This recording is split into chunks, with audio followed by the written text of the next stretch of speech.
Welcome to Hiraeth, the home of modern Welsh politics. Hello and welcome to Hiraeth. It's just about the home of modern Welsh politics. Thank you so much for all attending with us this evening on our joint event with That's Devolved. I want to thank you all so much for coming. Thank you very much to Porters for hosting us. So in a moment I will welcome on our two guests to the stage, but we're going to have two debates this evening. So it's not just a panel event, it is an opportunity for you to get involved as well. So if you have any questions, please feel free to put your hand up during the course of the debate. And Gareth, over there, and his lovely glasses, will come around and take your question. You can present them to our guests. So the first half will be a debate on whether Welsh Labour is dead. Shan't make any comment. The second part of the event will be, are Plaid Cymru really the party of Wales? We'll also have a little break in the middle so you can go and support this wonderful independent venue. But if I can now say just one quick thing, it is incredible to me that 6 years after we started the Hiraeth process, I can't believe it's been that long, that there are still people who want to come and listen about Welsh politics in a pub on a Thursday night when it's glorious sunshine outside and we come to this lovely, albeit cavernous place. So thank you so much. It means the world to everyone in the Hiraeth team, and That's Devolved, of course.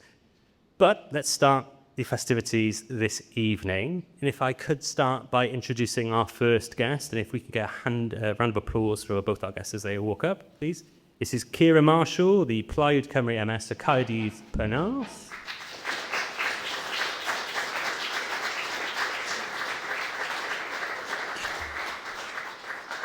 Thank you. And from Welsh Labour, please, everyone give a round of applause to Owain Williams.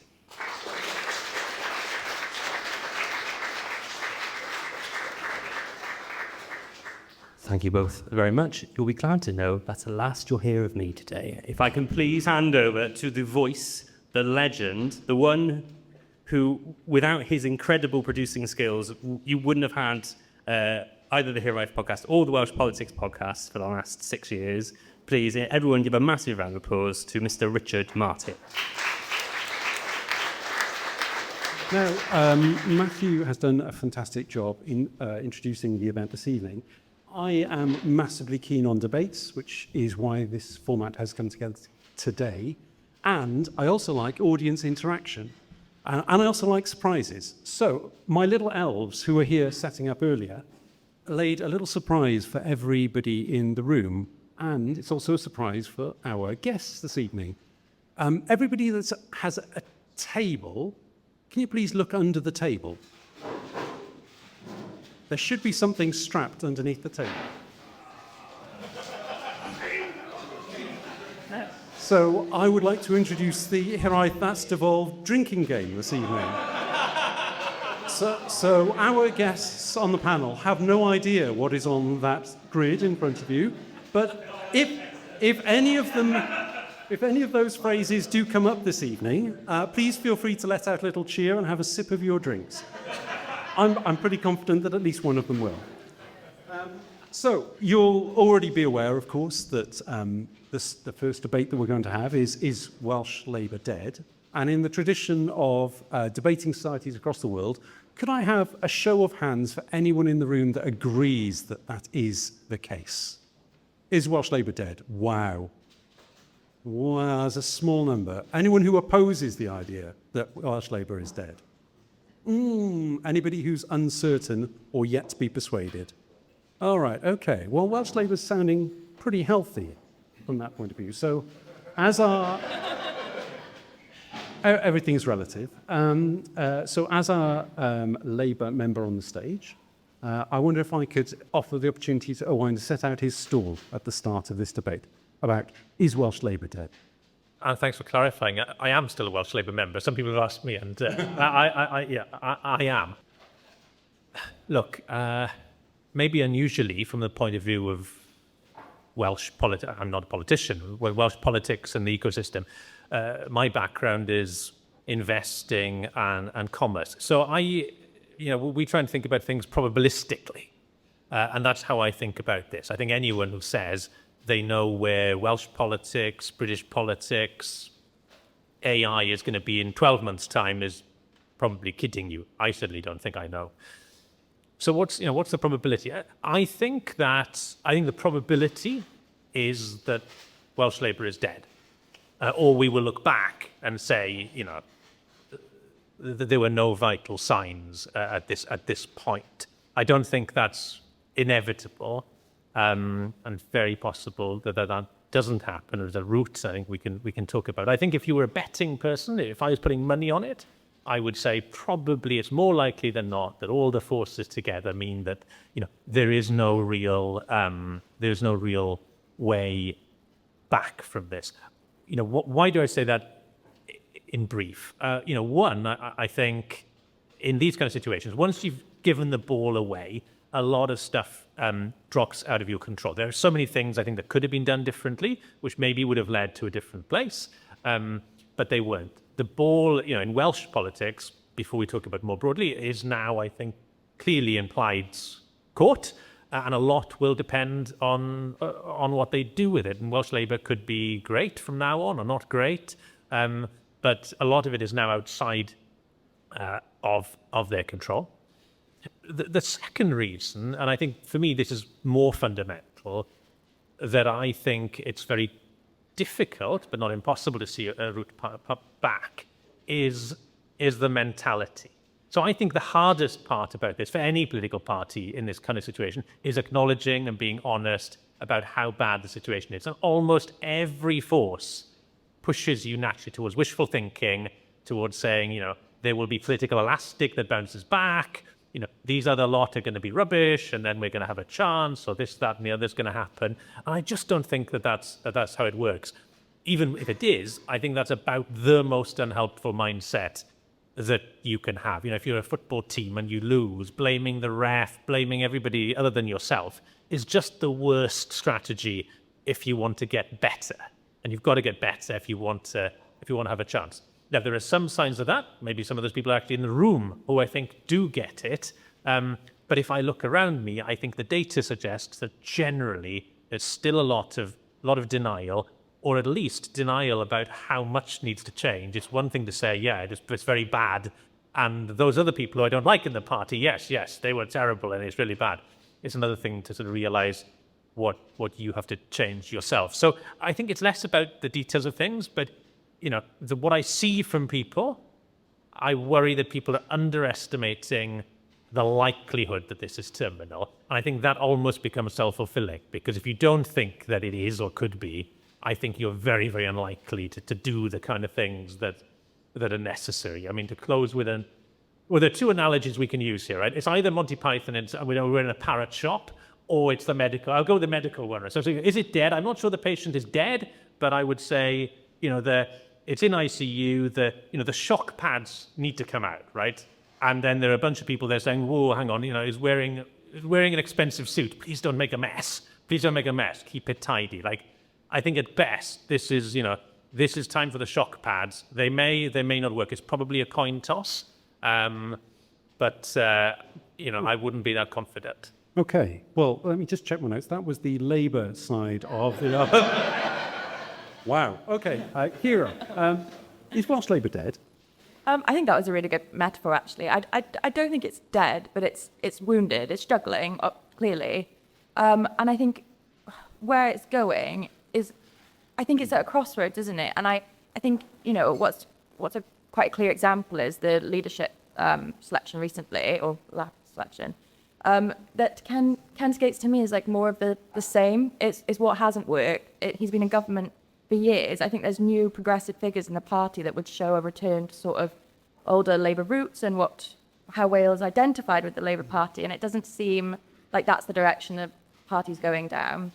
And I don't think they've identified what went wrong yet. There's a lot of blaming. I know the Labour MPs are blaming Welsh Labour, I think sort of are blaming Keir Starmer, or there's disagreement within the party about where they want to take it. And I think the shock pads, I think it needs radical change if Labour are going to make a comeback. And I just don't see that movement in the Labour Party currently. And I think Ken Skates is focused on badges and aircraft carriers. And it's you need to be a party of the people. That's why people backed Labour for so long. So I think the future is uncertain for them, and it's not.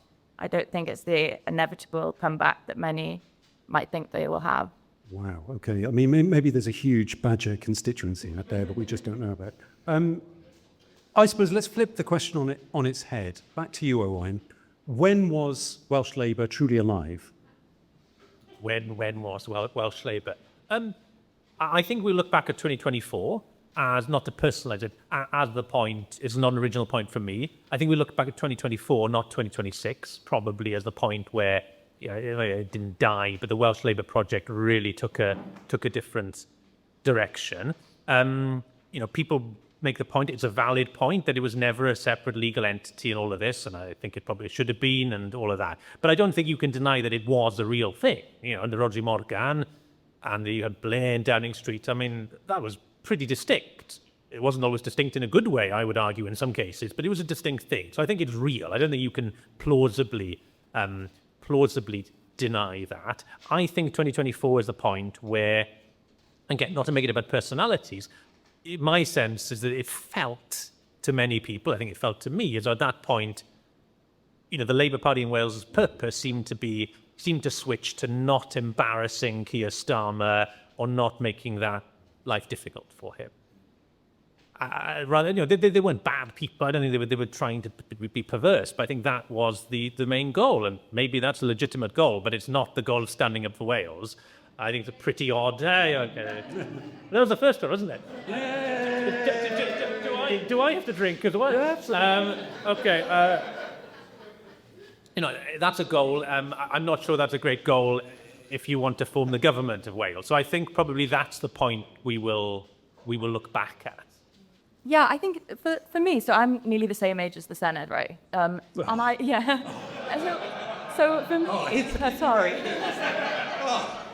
And for me, I grew up, and it was only ever Labour, and I think there was a period of time where that was really iconic, and there were lots of really good things that did come out of that. Where credit's due, I was in receipt of EMA, and that was transformational for me. Going to university, the amount of grants and loans I got to go and study in London, and these were all really progressive, sort of the things you'd think Labour would do. And yeah, Rhodri Morgan, even Mark Drakeford as well. These are people that people know their name, which is quite rare in Welsh politics. So it was very much alive and a thing for more than a decade. But it's lost its way. It's gone sort of stale. And I think, and then 2024, I think, really marked a point, like you said, where it changed in a way that was unacceptable to so many people, and so different to the Labour Party of the past. Can I just add, Richard, one thing, which I think it's important to be clear. It's implicit. I think there was a bad change. But I don't think that that wasn't the only reason things went wrong, right? It's very easy to be simplistic, and I'm not trying to say it was all down to that. Everything would have been fantastic. Jeremy's a great mate. He would have been the Messiah. We would have won a majority. That's clearly not true. So this is one explanation. It's not a total explanation for where we are today. And I think that's really important. There's a lot of different things going on. Yeah. Sure. Well, I was just going to say, I don't know if we have any journalists in the room, but I thought Plaid Cymru MS champions sending tuition fees money down to London might get us a headline tomorrow. But thanks for that, Kiera. If you mentioned, obviously, you've mentioned Rhodri Morgan, defined the Welsh Labour brand in Wales. I suppose one of the questions that you would ask if Welsh Labour was truly alive right now is where is the leadership for that uniquely Welsh offer for Labour in Wales?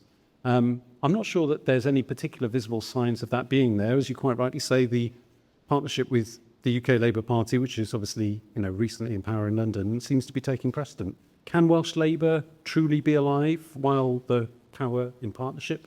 That's not a drinking game one, sorry. I forgot that one. Is still the policy?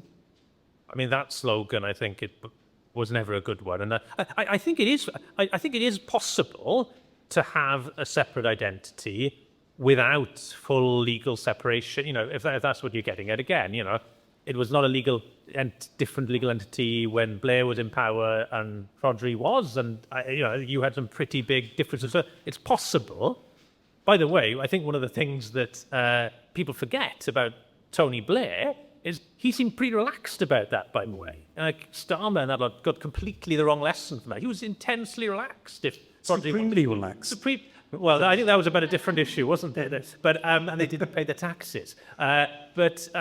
So I think it's possible, but I think it's harder, right? And I actually think that it drives some perverse incentives. Like, if you are actually a separate entity, maybe we come back to this. I've really hardened in my view recently. I've radicalized that it really needs to be a separate entity. It's almost like if you're not, I worry that it forces you then to be different for difference's sake, which I think perhaps is some of the stuff that happened early on. So it's possible, but I think it would just be better for everybody if it was separate.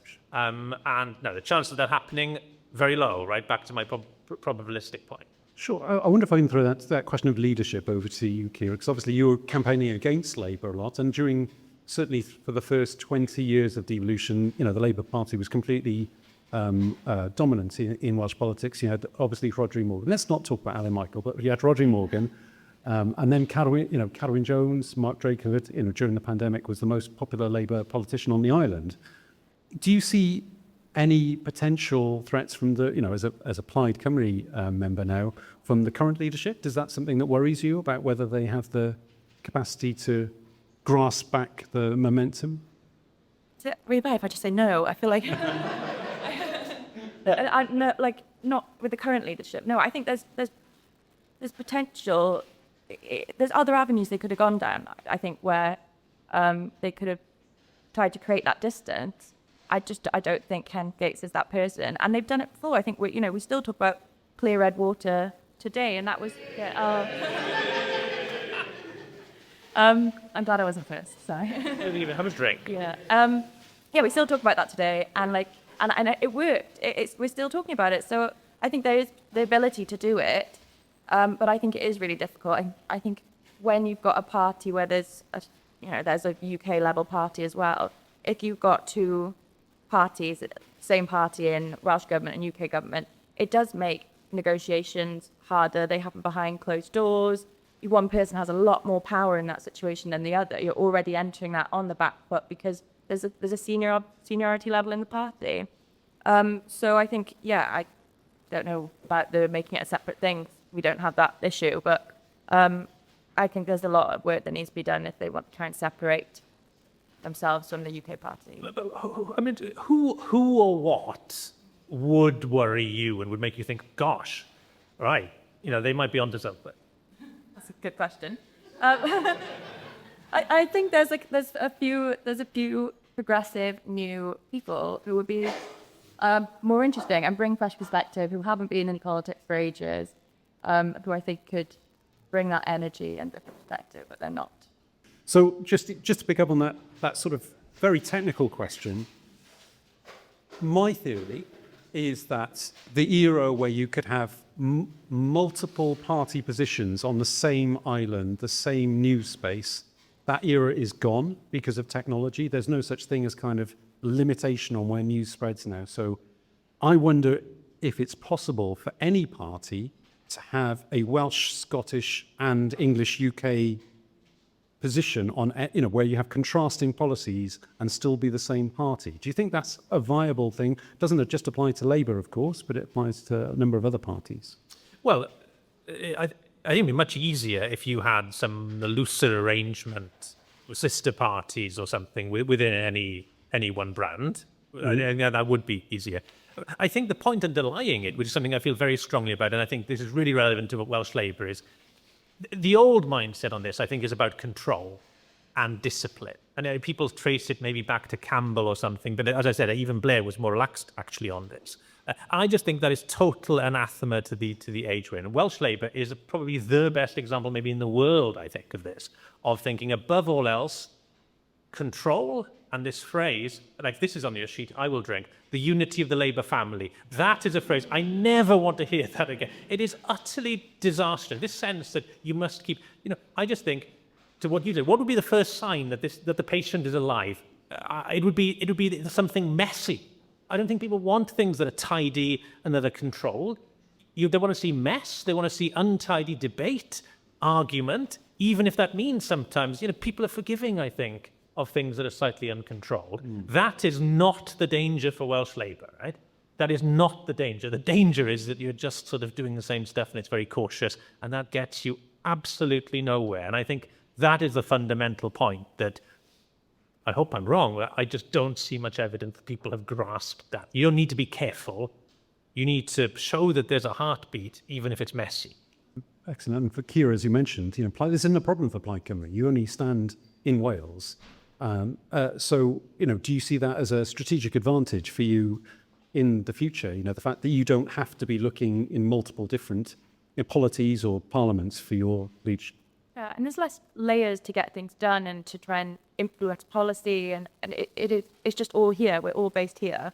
There's no one actually we have to go to. But I do think it's difficult for, even if you had Labour parties across the UK that could operate slightly more independently, I think it's difficult for voters to identify that. Like, there are people who voted in this election because on Keir Starmer, and a reflection on that, even if Welsh Labour had done something really differently, would that have changed anything? So I think it's difficult to untangle it when it is the same party.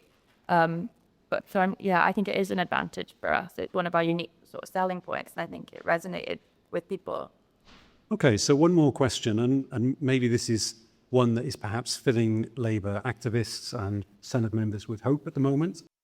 Is Prime Minister Burnham going to be the saviour or a huge help to Welsh Labour?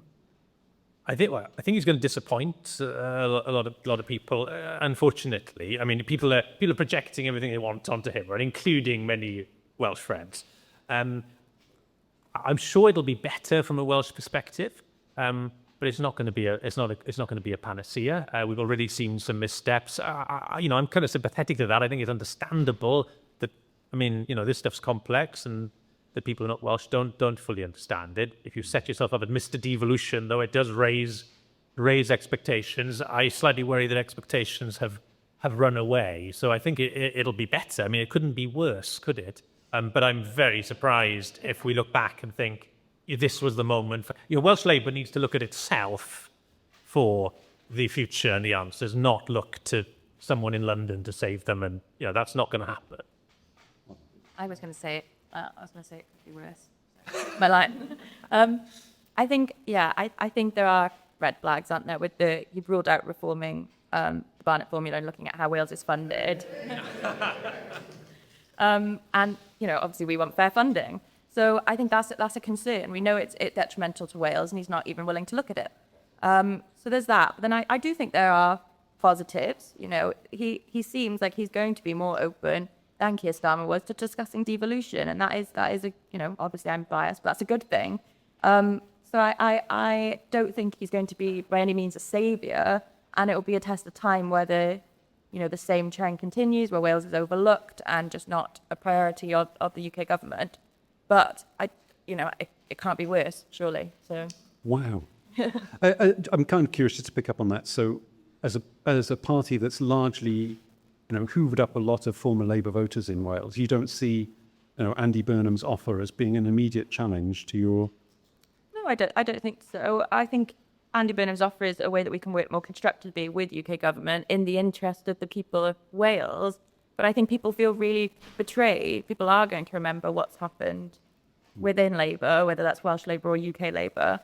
And I don't think that trust is going to be rebuilt by one single man. I think that's a lot of stuff needs to happen for that to get back on the right track.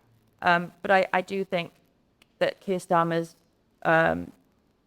legacy was really detrimental for Wales. So Andy Burnham's got a low bar.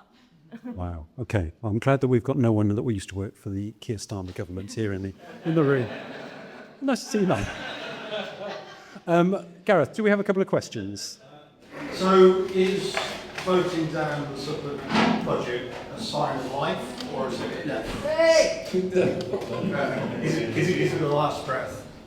Do you want to pick that up?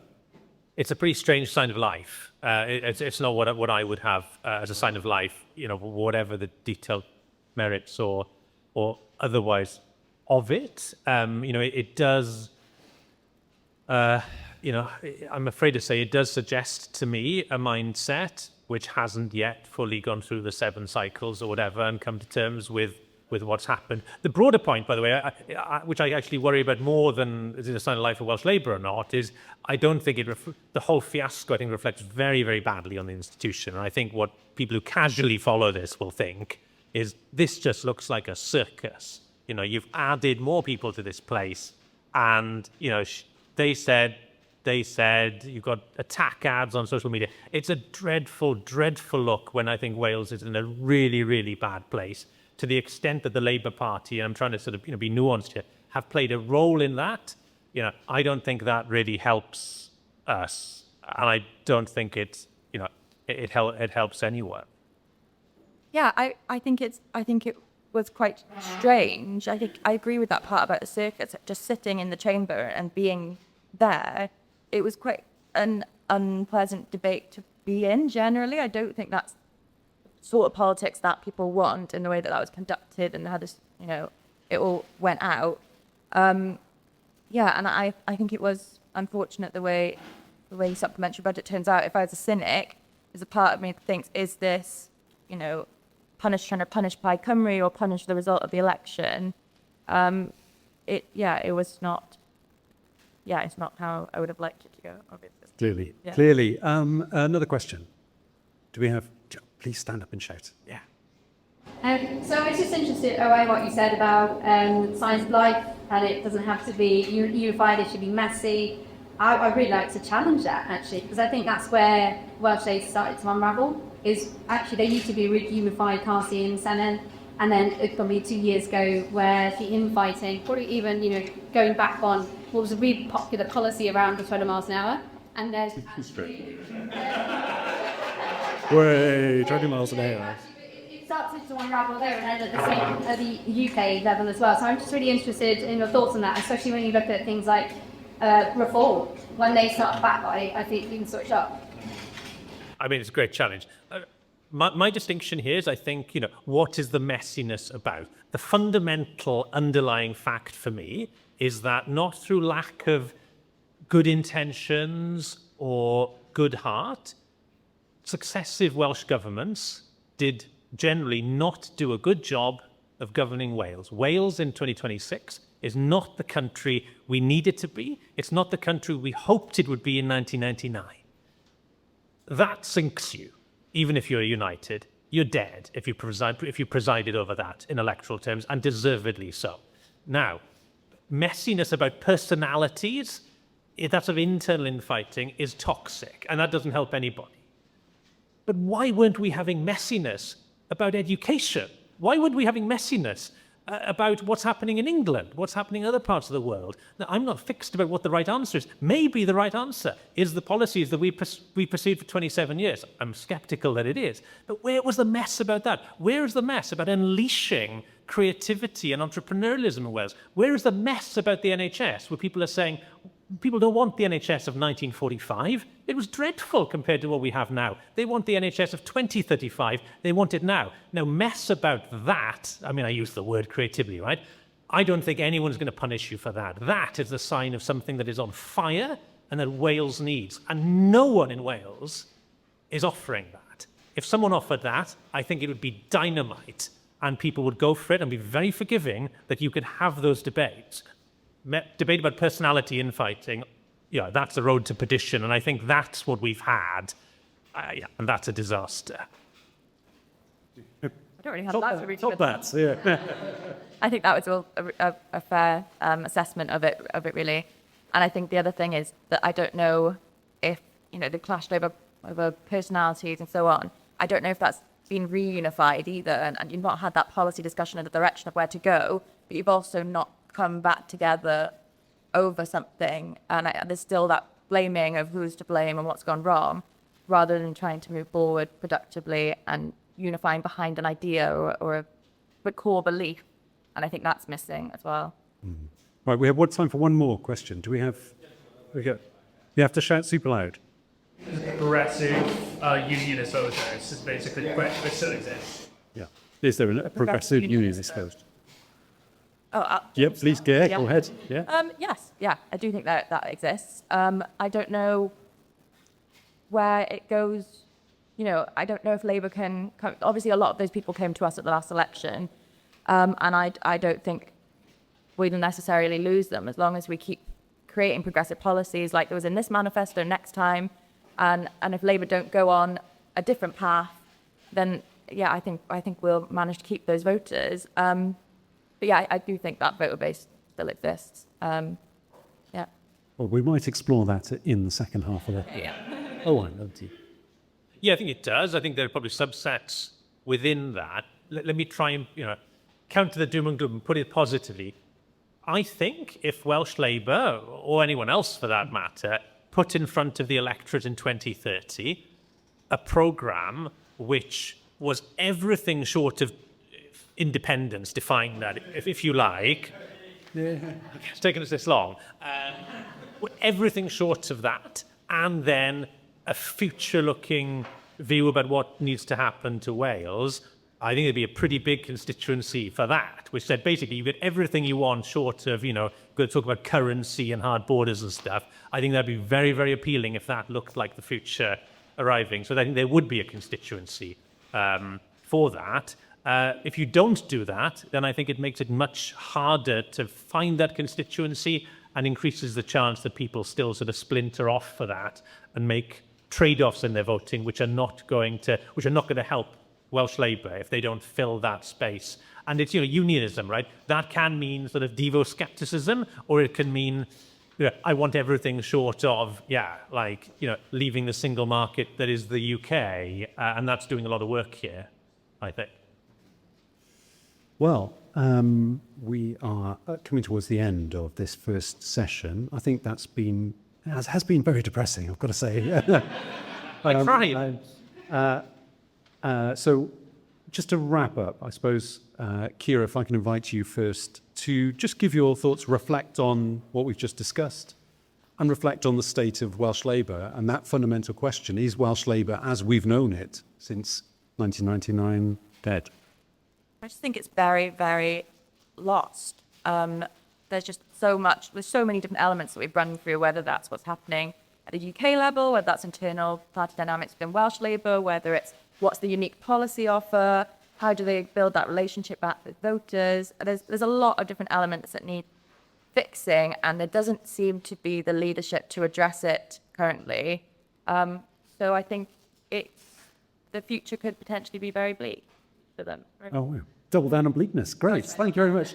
Owain. Okay. Hang on. Let me, before you start, can I challenge you that among this closing statement, you try and give some cause for optimism or possibility? Exactly. Okay. Let me try and give a sort of call to arms. One of the best pieces of advice I got given personally, professionally, was someone excuse the gender of this, but someone talked to me about having the courage of a dead man, and he was a man, right?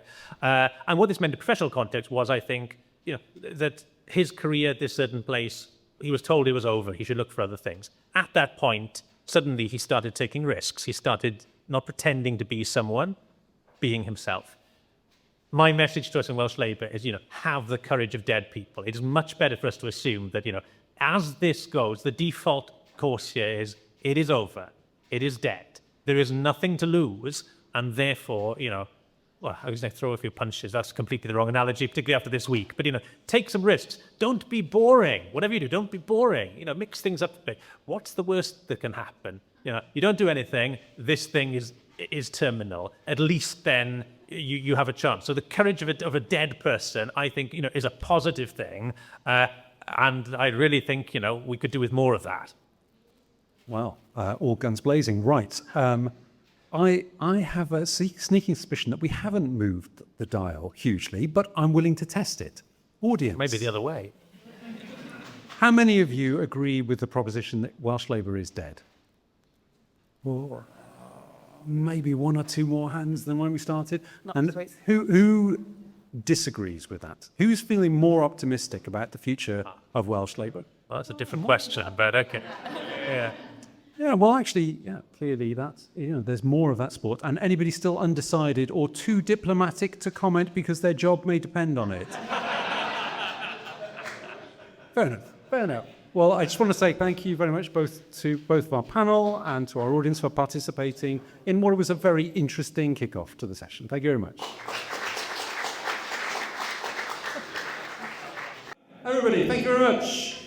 I wonder if I could invite you in the traditional manner to welcome our guests back onto the stage. Owain Williams and Kiera Marshall.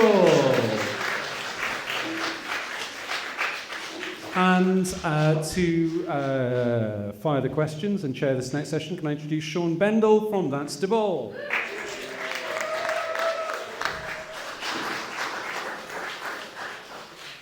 I want to apologise ahead of time. I do not have the silky vocals that Richard does.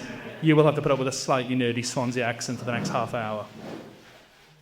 If we cast our minds back to 2021, when Labour won 30 seats in the Senedd, Plaid didn't really make that much progress at the time. Even back to 2024, when Labour produced that result in the general election, no Tories elected in Wales being the headline. I don't know if we thought we'd end up here. Thinking back further than that, I remember a lot of the time when I was growing up, you'd hear the party political broadcasts and it would be Plaid Cymru, the party of Wales. For the record, I had no idea about the bingo cards, so whatever I'm saying is accident. So that's really the question of this part of the debate is, can Plaid Cymru really be the party of Wales? So, much the same as we did in the first half, I wanted to ask everyone to vote by show of hands. So if you think Plaid are now the party of Wales, could you raise your hand, please? If you think Plaid haven't achieved that title yet, could you raise your hand, please? And if you're sitting on the fence, could you also raise your hand? Rich. So I suppose we should interrogate that a bit. And I think the first thing I want to bring up for you, Kiera, is Plaid obviously had a really good election result. But was it Plaid's election result? Or was it just people who didn't want reform to get in? Or even just Labour's mistakes? You know, I think there was a lot of different things happening at the same time. So I think it was our success. I think we had, there was a lot of thinking that went into the manifesto. We had interesting candidates from all across Wales. There were things that we did as a party by ourselves. I think circumstances aligned very well with sort of the collapse of Labour. Those two governments, each side of the M4, didn't work together in the way that was promised. Things that Keir Starmer was doing that would be particularly detrimental for Wales, like personal independent payments, when we know we have a sicker and older population and so on. So I think that aligned in that sense. And then with reform as well, I think you had a party who was the antithesis to Plaid Cymru running and having a good chance of running. So obviously we utilised that. And it all came together, it all worked. And I think, there's lots of different angles at this. And it was a successful campaign. We used the political climate across the UK and our own position to deliver a really good result. I suppose the same question to you, Owain. How much of it was Plaid's success or how much of it was just an anti-reform bloc vote? Probably 50-50, or if you take the three parts, positive applied, anti-Labour. I mean, I've heard so much of that. It's I don't know who I'm going to vote for, but certainly ain't you guys. I'm going to vote reform applied. A difficult phenomenon for lots of, I think, political party members to appreciate. And I support a lot of those people. And then obviously, blocking reform was part of it. I think what that means in practice is that it's quite fluid. I don't think that anyone in Plaid thinks, oh, great, now all that support is locked in. I don't think anyone is sort of silly enough to think that. So that's very fluid. It's very up for grabs. Can I throw one thought in? So at the start of this, my question on this is whether Plaid actually wants to be the party of Wales, beyond the slogan, right? And what would that actually mean to be the party of Wales? I keep going back to the governance centre, to Dickw's model of the two blocks, and I think there's almost a sort of sense that that's now inevitable. It's almost impossible to get people to switch. I just have that 40% number ingrained in my head since being on TV on that night.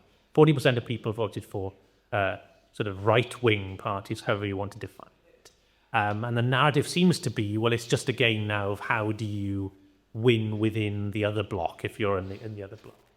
And I just wonder if Plaid, or indeed Welsh Labour, anyone, wants to be the party that can perform political alchemy and actually break through the two blocks, because to be genuinely the party of Wales, I would suggest would mean you have to get quite deep into that 40% and talk to them as though you want to change their vote and you want them to vote for you, not that you think that they're racist or beyond the pale and just beyond hope, and you're only talking to a bloc. So it also applies to Labour, by the way. I'm not sure any progressive party in Wales at the moment wants to be the party of Wales. I think that maybe they want to be the party of 35% of Wales that they actually like, and they think that sneaks them over the line. I disagree. Obviously, I do think we want to be the party of Wales, and I think I think we are the party of Wales. But I think there's a contradiction there, isn't there? Because we were both knocking doors, and there are people who were thinking Plaid Cymru or reform. They did exist, and there was people who wanted change and weren't necessarily voting in that left-right bloc. And I think there are core values that we are not going to move on. So when it comes to stuff like the nation of sanctuary debates and so on, that we can't appeal to those voters in that sense. But there are lots of things that I think people are worried about that we can appeal to, and across Wales, across different communities, across different types of people. So yeah, I disagree on that point. You've seen times before where Plaid looked like they were about to do it. Even the first devolution election, the quiet earthquake, taking seats. I had to look these up because I'm only a little bit older than you, so don't remember. Llanelli, Rhondda, Islwyn have all been Plaid. They've never held on to it. It's always fallen back. How do you stop that from happening? How do you stop 2030 just being another time where some other party comes through and overruns Plaid again? We have to deliver. We made very clear commitments. We had very clear priority areas, and we have to deliver on what we promised people, on waiting lists, on childcare, on jobs. Those sort of 5 areas that we hammered throughout the election. And we have to earn that support. I don't think we have no party has a divine right to govern, and I think that is what sort of went wrong with Labour as well. Is that attitude of you've not been in government before, and it's like, well, you don't. That's not an argument. You don't get to just be there for the sake of being there. So I think we have to prove ourselves. We earn the vote. We keep the support by doing the job well, by being out in our communities, by adapting to what we're doing and listening to people as well. And I think that's the only way you should be winning elections and holding on to support. I hope that's the case, and I hope that's the election we have in 2030. I hope the election we don't have in 2030 is an election on identity, and particularly, by the way, wouldn't be, I think, Plaid's fault probably, that we don't have an election which is Wales a real country, or is Wales less of a country than Scotland, per se. I think that would be a bad election to have. That is largely going to be now in the hands of the Labour Party in London, I think, whether we have that election. I think that would be very unhelpful, very unhealthy for Wales. I think that's another route where perhaps, it does electorally offer Plaid another route. I would argue that's a bit the route the SNP have gone down. But I hope we have an election 2030 based on delivery and, who has the programme to deliver for Wales and to look to the future. And my next question, Richard rudely stole, so I've had to rewrite one while I've been sat here waiting, which actually, I was interested in what you were talking about in the first half, talking about some of those big Labour figures. Rodri Morgan, Mark Drakeford, Carol Wyn-Jones. Can Rhian ap Iorwerth really put himself in that, ballpark with those people who spent decades governing Wales? Yes. This was a historic election in the history of Wales, and I think you probably saw when everyone gathered on the steps of the Senedd and Rhian sort of gave his initial speech, and the feeling then was just incredible, and there's so many people who've been campaigning for this for so long who this means a significant amount to, and I think this is unprecedented. I think he's going to go down in history now because of the very nature of how the election has happened, and hopefully, I think, a really a positive change for Wales, delivering things like universal childcare. I think that's going to be such a transformational thing to so many people's lives in the way that there were previous Labour policies that I also do think is that for people and improve people's tangible circumstances. I'm sure he'll be happy to know that while he's 65 days into that 100 days, he's not lost the backbenchers yet. Owen, then, what do you think was different for Reen to what Leanne or Adam had beforehand? What was the magic element that got him over the top when they never could? There's definitely part of it the circumstance, right? I suspect that maybe any of those people would have beaten Welsh Labour, I think, in this election. I mean, I think Mr. Bean or Count Binface might have won as Plaid leader as well. So part of it's that. I think part of it is also, in the nature of this election we were in, Reen is a good communicator for a sort of Ming Vase strategy. I think he's a good person to do it. That doesn't mean he can't do other things. I mean, the jury is out, I think. Back to what you were saying with Kiera, I think what has changed relative to some of those figures is the pace of politics. I think people's expectations have changed. Rightly so, I would argue. People are more impatient. He will definitely be a historical figure as the first person to win the election. Keir Starmer will be a historical figure for winning that election and saving the Labour Party. Where I worry for Reen is that I think he risks being eaten alive by not being able to run a government that lives up to people's almost unreasonable, I say almost deliberately, expectations of how much they want things to improve. And again, I think the default course is that he will be absolutely eaten alive. I've not seen any data so far to suggest this government is going to be transformational in terms of that speed. I mean, I genuinely hope for Wales' sake that I'm wrong, and I think that will then become defining, and people are just much less patient than they were in another political era. And I think if they don't see instant results, they will look for someone else with a higher agency, faster programme, for right or wrong, if that's on offer. At the moment, it may not be on offer. What I'm really actually curious about is something a little bit different. Obviously, Kiera, we've already talked about the fact that you're quite young for an MS, working class woman from a particular background, quite different to what MS has been in the past. How have you found these first 60-odd days of being an MS?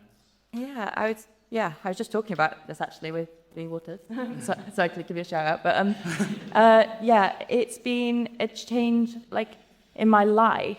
I've got an 11-month-old daughter, and I just don't really see her. Like, I'm working evenings every single day this week.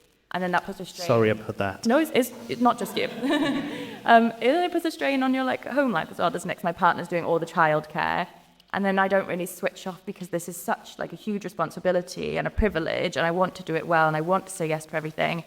So you go home and I'm not present then as well. So I'm just learning that balance and what I need to prioritize and how I do that.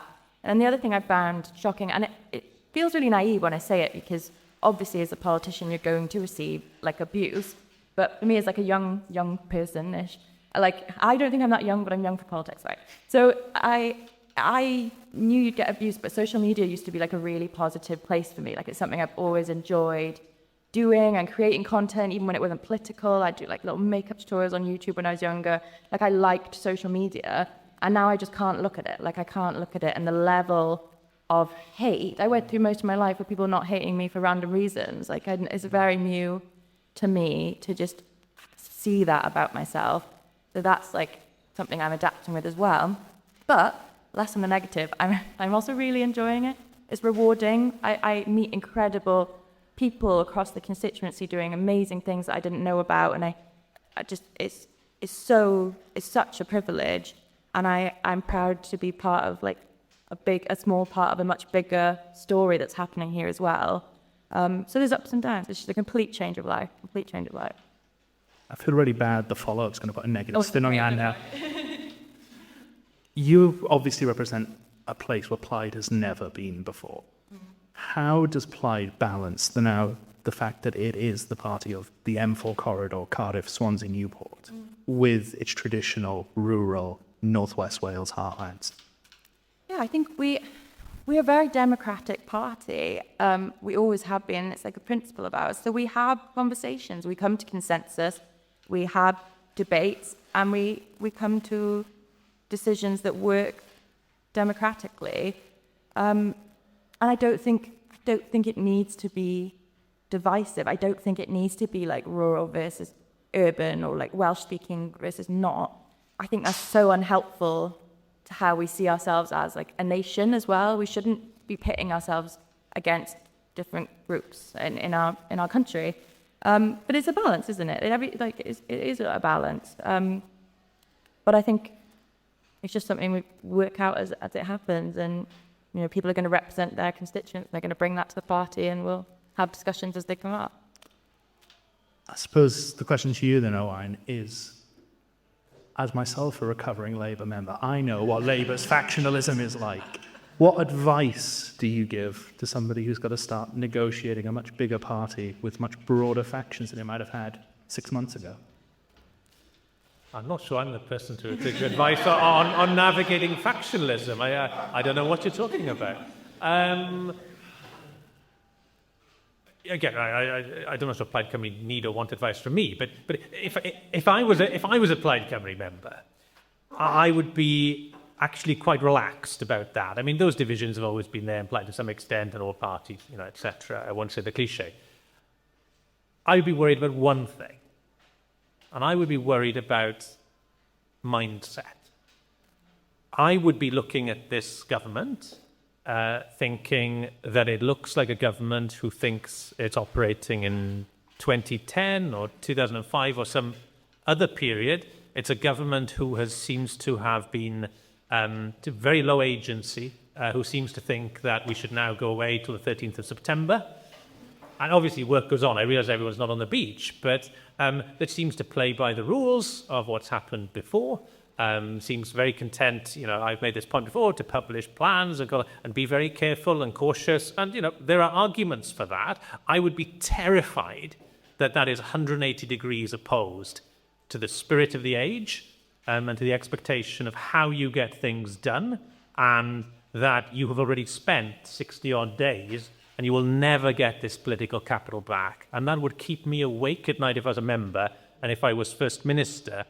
That and some of the things I think we see from ministers, which seems to me, I'm not in the room, I appreciate that, to reinforce that, I would be absolutely terrified with that sense, and it may be unfair, I think, that you get of complacency and of that sort of lack of urgency, particularly if you run a campaign which says Wales is in a desperate state, and I agree it is, by the way. How can you square that with this seeming sort of slowness? And I worry much more about that than I would about, urban and rural and all of these things. Like, if you do stuff and you change the country, people don't think you're going to be able to do that. If you can, you're going to perform basically a political miracle. I think you'll get a lot of credit for it. Yeah, Yep. I want to say two things, though. I want to go back to the original point. That I also think what unites us over any rural versus urban things like that is that actually we have one reason for being, isn't it? And it's Wales. That's the whole point of the party.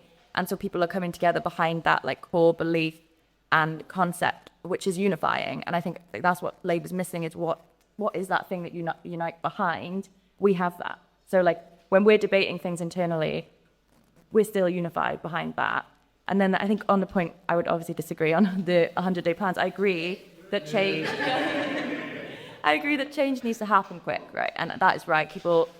Political circumstances change, and people are living in, really desperate times, to be honest, and life is really bleak for a lot of people. So you need radicalism, and I believe we will begin to see that. But I think there are tangible things already that have come out of the 100-day plan. We've had an exact timeline from the Deputy First Minister on how that childcare rollout's going to happen and what ages are going to come in each year. Things like the surgical hubs as well, which is one of our priority areas to get down waiting lists. These are things that are going to start happening, right? So there is movement there. I hear what you're saying, and I would like to see, more and more and more coming. But I don't think it's all reviews, and I think that's not quite a fair assessment of it. That there are reviews, but I think it's good to listen to people to make sure we execute our plans right. We have the ideas, we don't have all the answers, and that just making sure we take a bit of time to make sure we have that as well. And then when we come back in September, 100 days is gone, a bit like work starts. Something you said I want to pick up on, and you talk about what unifies Plaid, and as far as I'm aware, the main point of Plaid is that independence issue. It's not on the table, though, is it?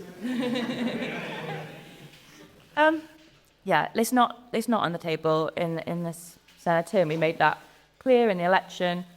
Obviously, I support independence. I would like to see Wales be independent.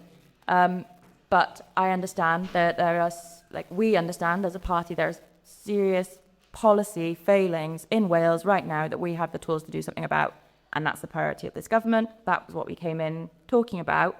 And I think we know that people aren't with us on the independence thing yet. And we need to build up people's faith in Wales and build up people's faith in governing differently, and a different party can improve things. And then I think slowly we'll bring people with us on that. Do you worry that the patience of Plaid's base doesn't run out waiting for that time for independence? You know what? Initially, this was a concern I had. And then I had a chat with Yes Cymru at Tafwyl, who were surprisingly happy with the position and happy for them to be the campaign for independence and for us to govern and govern well and make that longer term case. And I think the base are happy. And also the base, that core base that's voted Plaid Cymru all these years before we've had this success, it isn't just independence, it's also Welsh identity, it's devolution, it's how we're seen on the UK stage, the global stage. It's about Wales' identity as a nation, that they're not, where else, at least that's what Plaid Cymru is going to do as well, on top of building this case for independence. So I think we're all good. Touched a lot on Plaid's promises, the manifesto they put forward. How are you going to deliver them? You've already failed this week to pass the supplementary budget. What is Plaid's plan to actually deliver anything to achieve what you've set out? I think this budget is a learning curve, isn't it? It's about next time when we're negotiating on the proper budget. Also, supplementary budget didn't used to be a thing. I think this has been used a bit as a political football to make a point about what's going on. I hope my party will go into negotiations more aware of what needs to be done to make sure there's success. There's a lot riding on this. So I think that's a learning curve. And I hope other parties, we've had this one out now, let's work together where we have that common ground, how we have done previously, for the sake of people here and making people's lives better. But I just think it's a learning curve, isn't it, for multiple parties on how we make this work in the circumstances. But I don't think that it necessarily means that this is always the way it's going to go. I just think we need to adapt. Owen, obviously when Labour have needed Plaid's votes for the last 30 years beforehand, they've tended to be there. Do you think it's naive from Plaid, the steps they took in the past and how they expected to govern now? Maybe a bit. And I don't say that to sort of, justify or not justify the way Labour voted. I think, maybe some Labour members could have advised Plaid that actually this might happen. I do think there's an element of that, about that. I worry about a broader naivety, not just about the politics of it, but about the, again, the speed at which things need to happen, the urgency you need to project, and how to do that. And I don't mean that from the point of view of Welsh Labour were great at it and you've never been in government. I mean, no, terrible at it well. But I'm more ambitious for Plaid Cymru and for Wales than being a little bit better than Welsh Labour were in government. I wanted to be 10x better, and I don't quite get, I would love to see more of that sort of manic energy.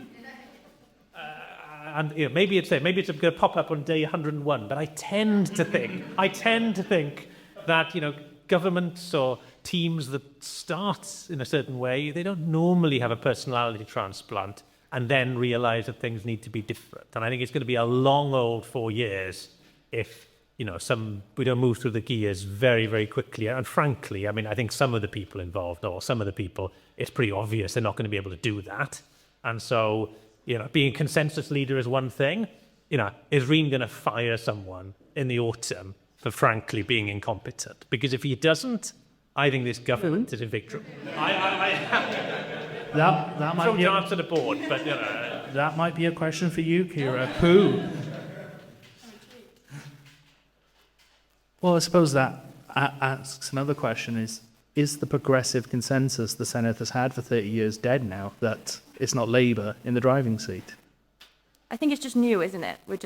We're learning how to work together in different circumstances, which just I think like as progressives, we need to come together, and that's like a principle that I think a lot, like all progressives will have. It's just ironing out that relationship, how it works, and it's a lot of new people. Like my understanding of it is that a lot of cooperation occurred between Adam Price and Mark Drakeford because they previously worked together and had that relationship. That might not be the case here, so you need to build those relationships up again. There's so many new people there, and that takes a bit of time as well. But I really hope that we will come together again for the sake of progressive politics, and again, people in Wales. Do you think that progressive consensus is dead, Owen? I think we need more than that.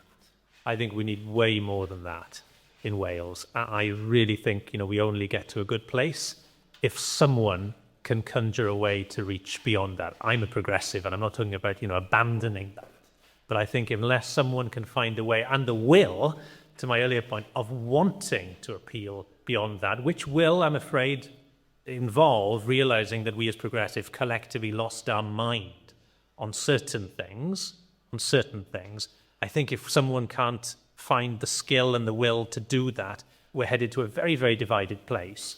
So I'm not against progressives working together. Of course we need to. But I think that's only half of the problem. We have to find a way to reach beyond that. And if I'm honest, I don't see the individual or the group of people in Welsh politics who even wants to do that, let alone, I think, who seems able to do that. I'm not saying it's easy. I don't have the answers. I just feel like someone has to try to do that. In the first half of our discussion tonight, I think we get a lot of analogies about the state of Welsh Labour, that some life support is lost, etc. Plaid need that creature that's on life support and is lost. Does it not drag Plaid down with it if that's who they have to rely on to pass their agenda? I don't think it has to. I think there's a lot of, on the doors, there's a lot of people who were uncomfortable with how closely we worked with Labour previously.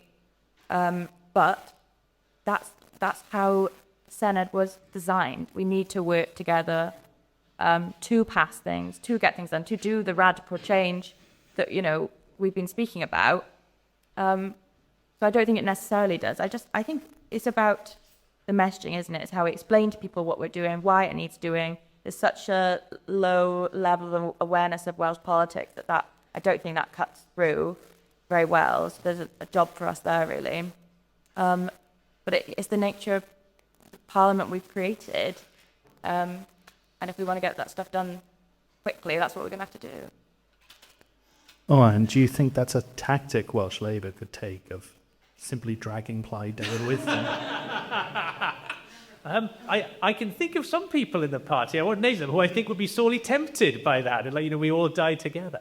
I think the bigger risk for Plaid here is that, it is seen as part of some sort of establishment blob, and a few things changed, but the same lack of urgency persisted. And people look at that in 2030 and think, you know what, you're a bunch of jokers, and I don't really care about the subtle differences. Not differentiating from that, I think, is the challenge. People want their governments, I think, to, put a bit of welly around and smash things up. I don't mean in an unconstructive way always. You can do that in a progressive way. You can make things happen. If they don't see that, I think that's the bigger problem. Plaid are just seen as part of the mush that has now been, it will have been, 31 years, and Wales is getting relatively poorer, and public services aren't good. That's the thing I would be worried about. I wouldn't spend a lot of time worrying about Welsh Labour if I was Plaid, frankly. That is the bigger danger. That would be a really bad thing for Wales, to be clear, if that happens. I hope it doesn't happen, but I'm a bit worried they will. Just on that as well, the risk is reform, isn't it? Like, that's what we really want to avoid. And if people feel like we aren't doing enough, that's likely where that vote will go, isn't it? Because this is the party who's offering big things and easy solutions to complex problems and misleading people, blah, blah, whatever I would say about reform. But I think, I agree. I disagree that we're not going to do it. I guess that's where we come from. I agree that this needs doing, and I think, there's time to do it. It's 60 days. There is time to do it. I think that, I agree the threat is from Reform rather than Labour. So with that, I wanted maybe a little bit of a reflection, Kiera. You've talked about how it's been for you in the first couple of days, but how do you feel it's been with such a new and politically diverse Senedd? How has Plaid handled that so far?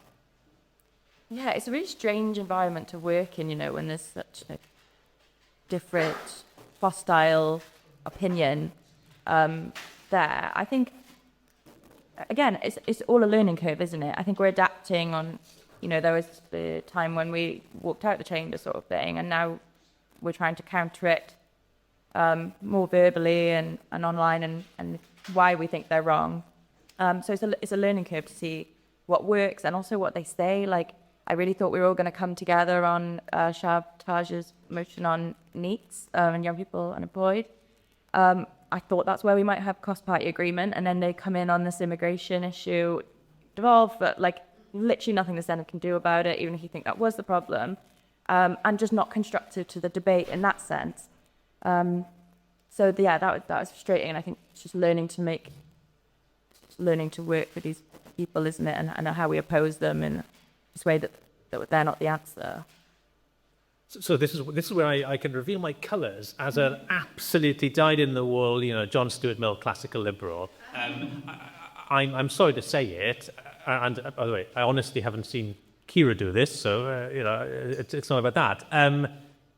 I think Plaid's response to some of this stuff has been an utter disaster, and I despair at it, and I think it's very, very dangerous to go down a path. And I don't quite understand how you can look at politics in the Hillary, Kamala onwards period and not realise that sort of questioning someone's motives, not answering questions because you don't like them, suggesting that the language is off and stuff, how anyone thinks that is a route that progressives end up winning on is absolutely beyond me. Some of the questions have been sort of rubbish, some have been pretty nasty, some, I think, frankly, from Reform members I've seen seem utterly reasonable.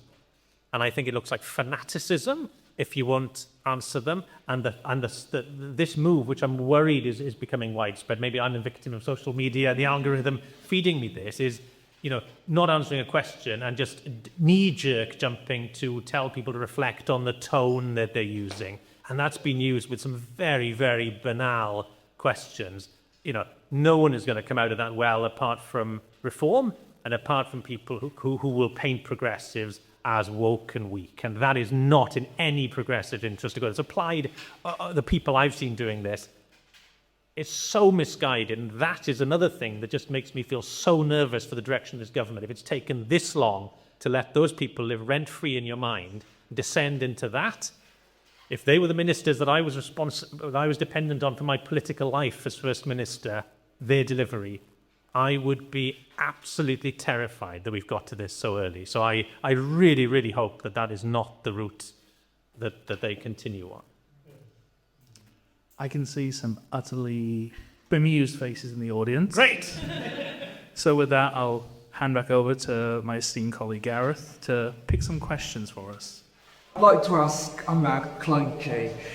Jackie has come up a lot in this debate.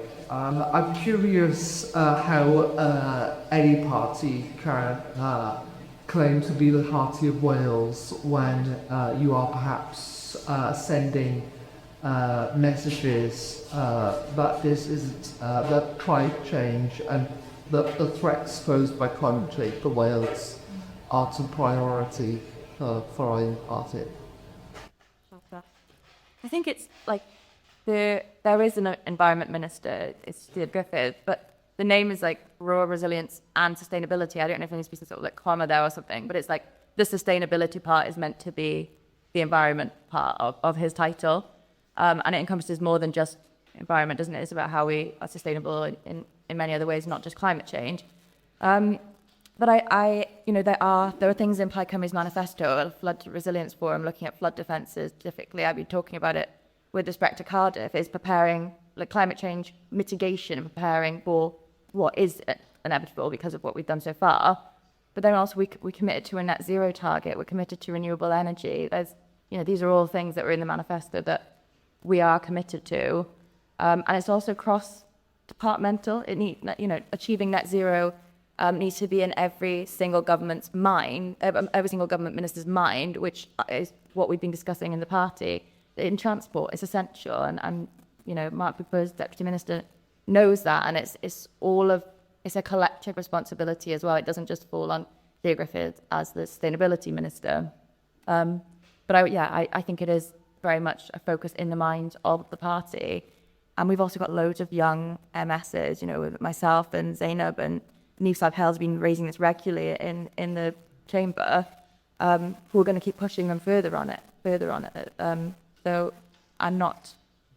I don't think it's not a priority, but I very much think that it is an issue facing the party. I think also there was trying to not pit farmers and Wales's sort of agriculture background against climate change. Like, we need farmers on board with us if we want to tackle climate change, and bringing it together like that, I think, is a good way to not pit these people against each other and unify us and make sure that we do everything we can to mitigate potential disaster. Slightly depressing, you listed Senedd members that are younger than me then. And there was a question in there about Labour as well, though, about maybe they're backtracking at a UK level on some of their green credentials. I don't think anyone knows what's happening there. I mean, I think legitimately we have to wait and see. What I hope, I think I agree with a lot of what Kiera said there. What I hope is that progressives in London and in Cardiff, are focusing and will focus even more on practical actions. I don't think anyone can now deny, even the last few weeks, right? I mean, it's clear that this is happening.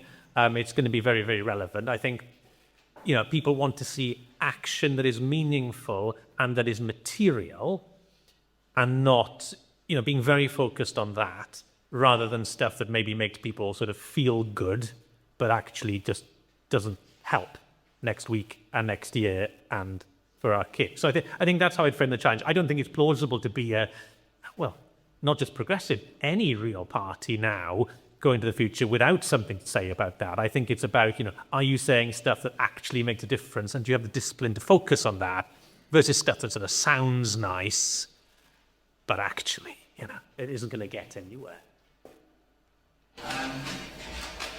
Just to be quite blunt, when the statement, the rest deposit collective funds was said, what we actually refer to here? Because I feel part of combination of days or decisive bag of mindset specifics. Sometimes you also, essentially, and really here is here, but on the reflection, where have progressive go wrong, and you tell about it.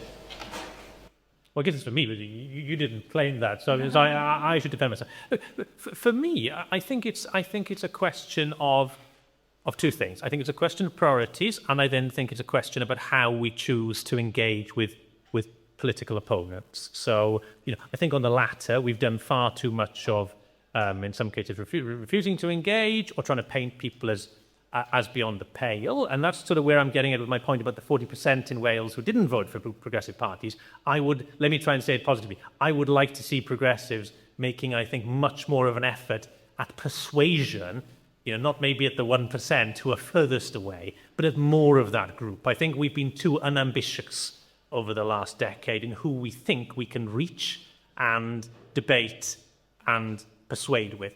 Then the first point is, there's almost nothing that progressive parties in Wales have pursued that I think is diametrically wrong. My challenge for us, I think, lost our mind, maybe that's a bit strong, but I think we misprioritized very, very badly and allowed at least the perception of what we care about to get way out of whack with what most voters care about. So I'm not saying, you shouldn't be doing these things, but somehow, if you turned on a random 20, 30 seconds of the Senedd, of the last Senedd, I think, you would hear people talking about the kind of things that you would expect a rich Scandinavian country maybe to be able to have the opportunity to focus on. You didn't see enough people, I think, looking as though they felt this was an economic emergency and a living standards emergency, and that they were sleeping under the desk, and that is what they were obsessing about. So I don't for a minute mean to say roll back on progressive values or anything like that, but I think you've got to be very smart about where your priorities are and how you let them be portrayed. And we just let them be portrayed as a bunch of things which were luxuries. They're not luxuries, right? And certainly not for the people for who these things really matter about. But, this is politics, and we let that get distorted. I think that's not a media conspiracy, that's on us.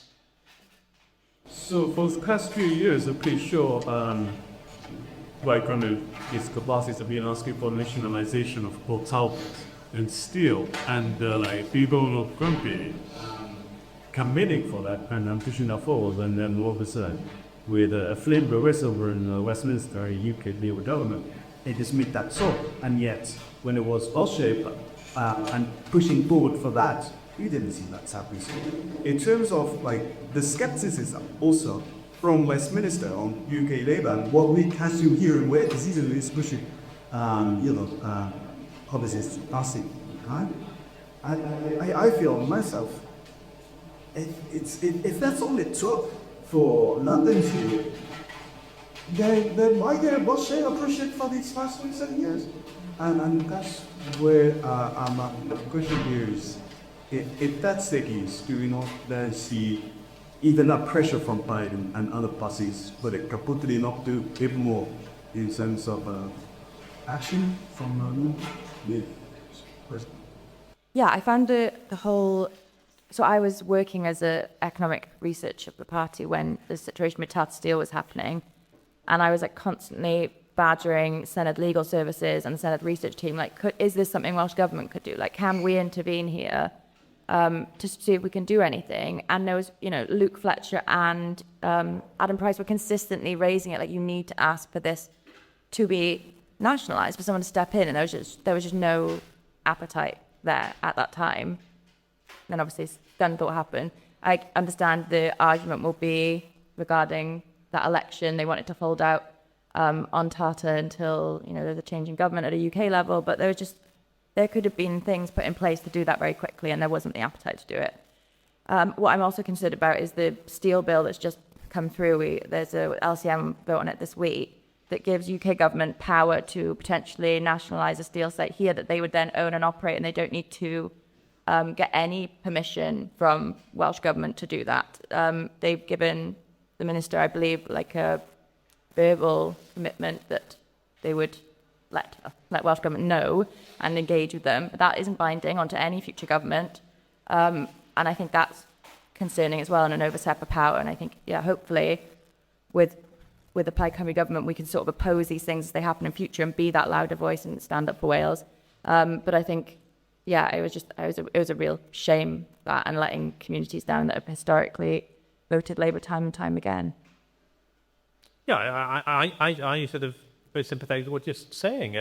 As these things happen, the thought in my mind is kind of, yes, if there were a sort of Plaid sleeper agent or someone, trying to do this in the wrong way, in a way that was designed to show that Wales was a second-class country in the Union and that these things didn't matter. It felt sometimes like at every step, that's what the action being taken was. And you're just like, oh my goodness, do these people actually want, an independent Wales through frustration and exasperation? So I totally understand why you felt like that. Yeah. I've had one more question raised to me. I think the question there is, how can Plaid be bold when they are facing this threat from reform? I think that's what should be the motivating factor to be bold, isn't it? To make sure that they don't get a chance to govern Wales. We have to be bold. We have to deliver on the things that in our manifesto that are bold and radical and get to grips with real cost of living issues people face. And I do think if we deliver on what is in that manifesto, stuff on renters' rights is so progressive. Again, I'm banging on about it, but I think it's a great policy. The childcare offer.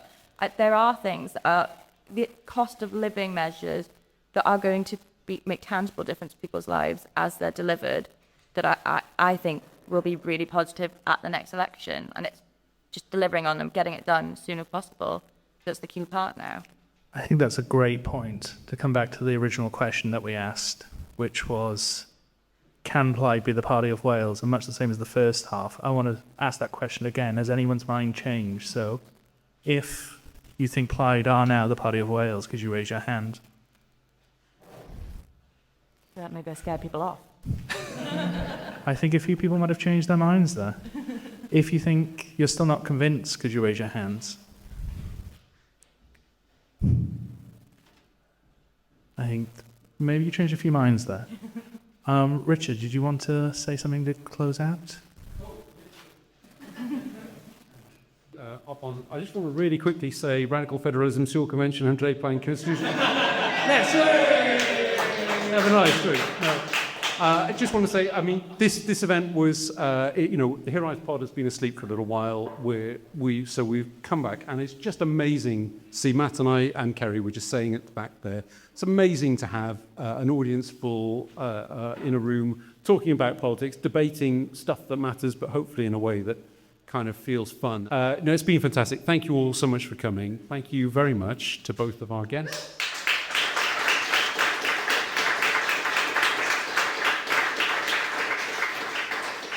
Thank you very much to That's Devolved.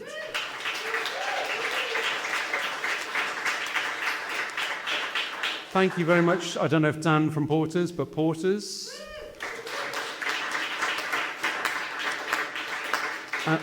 And not everyone will agree with me this, but just a little personal thank you to Argentina. And we kind of hypothesized this might be a one-off, but it may not be. So if you're interested in coming to more of these events, please let us know at the Hiraeth Pod. And thanks again. Diolch yn fawr.